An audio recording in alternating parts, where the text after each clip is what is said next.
Hello ndugu mfugaji, karibu sana Vets Farm Channel. Kama wewe ndo mara ya kwanza kuvisit hii channel, karibu sana na kukaribisha. Na nataka nizungumzie leo kitu kimoja tu ambacho kitakusaidia wewe mfugaji kuendelea ufugaji wako wa nguruwe, au unajikuta muda mwingine ushakata tamaa, au kwa mara ya kwanza ambao unaanza ufugaji, itakusaidia sana. Karibu sana. Basi twende moja kwa moja. Wewe kama mfugaji wa nguruwe, muda mwingine unapata changamoto ambazo zinakufanya wewe uache kufuga nguruwe, lakini muda mwingine inakutia hamasa ili uendelee kufanya ufugaji wako wa nguruwe. Na zungumzia kwamba unapokuwa kwenye shamba lako la nguruwe, unatakiwa utengeneze mawazo yenye tija au kutengeneza mpango ili kufikia malengo yako makubwa ambayo umeyategemea kwenye ufugaji wako wa nguruwe. Tunaposema kwamba mpango, tunasema kwamba ni zile hatua ambazo unapiga, zile ndogo ndogo ambazo unapiga ili kufikia malengo yako makubwa ambayo umeyaandaa kwenye ufugaji wako wa nguruwe. Na hizo hatua zitakusaidia wewe kama mfugaji kuweza kufikia yale malengo ambayo unayategemea, ya malengo ya muda mfupi, malengo ya muda wa kati na malengo makubwa, kuyafikia kwa urahisi kabisa. Basi kuna hatua ambazo zinatakiwa uzitambue au ambazo unatakiwa uzipate ili kufikia kutengeneza hayo mawazo yenye tija au mpango kwenye ufugaji wako wa nguruwe. Hatua ya kwanza ambayo unatakiwa utengeneze ni kutengeneza picha au image ya kwamba wewe unaenda wapi. Unapokuwa kwenye ufugaji, sawa, unaweza ukaanza kidogo, lakini muda mwingine unatakiwa utengeneze picha sasa kwamba wewe utaenda wapi baada ya muda fulani. Na hapa kuna maswali ambayo unatakiwa ujiulize wewe mwenyewe kama mfugaji au kama ndo manager wa farm yako, unatakiwa ujiulize, je, ninaenda wapi? Kwa muda gani? Nitafika huko nakoenda kwa muda gani? Ni njia gani ambazo natakiwa nizitumie ili nifikie kule ambako ninaenda?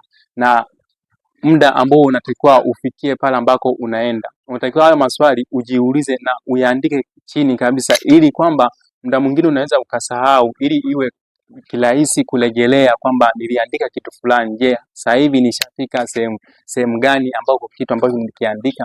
Kwa hiyo wewe kama mfugaji unatakiwa ulitambue hilo na kujiwekea kwamba hiyo image itakusaidia wewe kuwa na hamasa au msisitizo kichwani mwako kwamba lazima nifike sehemu fulani. Kuna mtu mmoja alisema kwamba the inner world is a reflection of the outer world.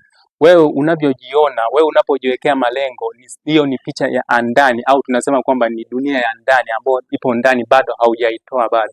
Lakini unapoamua kuandika chini na kusema kwamba baada ya muda fulani itakuwa hivi, tayari hapo hiyo ushaiweka kwenye utendaji kazi, na hiyo baada ya muda huo utakuwa tayari ushaiwekeza kwenye uhalisia wake.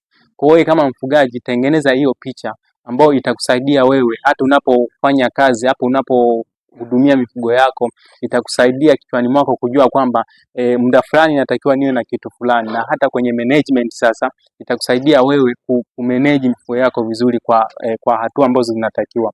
Lakini kitu kingine ambacho unatakiwa ukitambue kwenye kutengeneza mpango, unatakiwa utambue matatizo. Matatizo, tunaposema matatizo, tunajua kwenye ufugaji kuna matatizo mengi ambayo yanatokea. Muda mwingine unakuta nguruwe wanaugua, muda mwingine nguruwe anashindwa kula, muda mwingine nguruwe anazaa wakati wewe haupo. Hayo ndo matatizo ambayo unatakiwa uyatambue, na matatizo mengine tofauti ambayo ni mbalimbali. Muda mwingine unakosa ujuzi, unaanza kufuga nguruwe, inafikia wakati nguruwe anafanya abortion. Tunaposema abortion ni mimba kutoka. Hayo ni matatizo ambayo yanapata wafugaji wengi, wananipigia simu na kuniambia mimba imetoka, lakini si sababu ya kufanya wewe kwamba uache kufanya ufugaji wako wa nguruwe. Hizo ni changamoto ambazo sasa hizo changamoto ndo zinakupelekea wewe upate ujuzi, upate namna gani ya kuzitatua hizo changamoto. Na unapopata changamoto au matatizo kwenye shamba lako, isiwe sababu ya kuacha kufanya ufugaji wa nguruwe.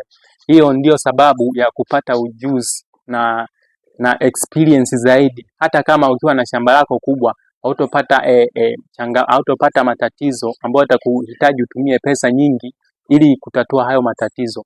Kwa hiyo wewe kama mfugaji, hizo changamoto au matatizo inatakiwa uyafanyie solving, au unatakiwa utafute njia ya kuzitatua, na isiyo sababu ya kukimbia matatizo.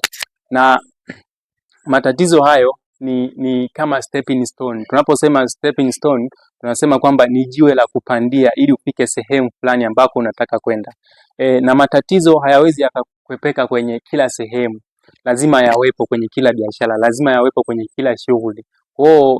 Tatizo isiwe sababu ya kuacha ufugaji. watakiwa ukumbuke kwamba kwa nini ulianza, ile hamasa ambayo ulikuwa nayo pale ambapo unaanza imeenda wapi.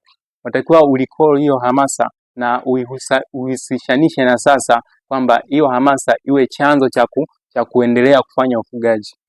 Lakini pia unapopata tatizo kwenye ufugaji wako, unapopata tatizo kwenye ufugaji, kumbuka kwamba matatizo, wewe kama mjasiriamali unachukulia kama opportunity. Tunaposema opportunity, chukulia mfano sehemu ambapo wanauza maji, sehemu ambapo wanauza sabuni, sehemu ambapo wanauza kila kitu ambacho tunakiona hapa duniani. Hiyo ilikuwa ni tatizo sehemu hilo. That's why watu wakaona kwamba kuna tatizo, kuna changamoto sehemu fulani, lazima tufanye huduma fulani. Kwa haya matatizo ni learning process, ni kitu cha kujifunzia na sio sababu ya kukimbia shughuli ambayo unaifanya. Hususan sisi wafugaji, kuna changamoto ambazo tunazipata ni nyingi, zingine hazihesabiki, lakini bado tunakomaa na ufugaji wetu wa nguruwe. Lakini pia kitu kingine cha tatu ambacho unatakiwa utengeneze, ukitumia ili kutengeneza mawazo yenye tija, unatakiwa uwe na mfumo wa uwajibikaji. Tunaposema uwajibikaji, watu wengi sana, wafugaji wengi wanakimbia kitu kinaitwa uwajibikaji. Lakini uwajibikaji ni kitu cha msingi na cha muhimu sana kwenye ufugaji wako wa nguruwe. Hata kama kuna mtu ambaye anahudumia kwenye ufugaji, lakini ni lazima wewe kama manager ufike kwenye shamba lako kuangalia, je, mifugo wanaendeleaje. Wewe kama boss lazima ufike kwenye shamba lako na kuhakikisha kwamba nguruwe wamekula. Wajibikaji ni kitu cha msingi sana. Unapokuwa mwajibikaji, kuna namna utapunguza ule mlipuko wa magonjwa, kwa sababu tunapozungumzia uwajibikaji ni kuwajibika katika kila sehemu ya kwenye shamba lako, katika usafi, katika kulisha, katika malezi, katika kutoa chanjo. Unapofanya hivyo vitu kwa uwajibikaji na kwa namna ambayo inatakiwa, inakusaidia wewe kupunguza hayo magonjwa ambayo yatakuja. Na kwenye ufugaji, unapozungumzia neno ufugaji ni kitu kikubwa. Kwa ufugaji unapotaka kuondoa yale magonjwa, kuna vitu ambavyo unatakiwa uzingatie. Tunatumia matibabu, lakini matibabu yanakuja baada ya vitu vyote hivyo kufeli kwenye ufugaji wako wa nguruwe. Kwa hiyo zingatia namna ya uwajibikaji katika kila nyanja kwenye ufugaji wako, katika kila sehemu kwenye ufugaji wako, ili kupunguza vitu ambavyo vinakuja sio vya lazima, na muda mwingine unatakiwa uvitoe ili kuhakikisha kwamba hakuna changamoto ambayo inajitokeza kwenye ufugaji wako.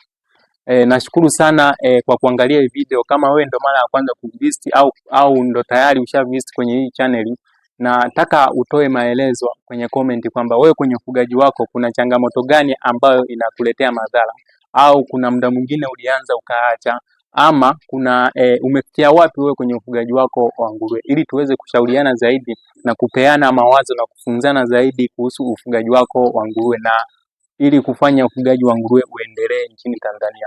Asante sana, tukutane katika video nyingine.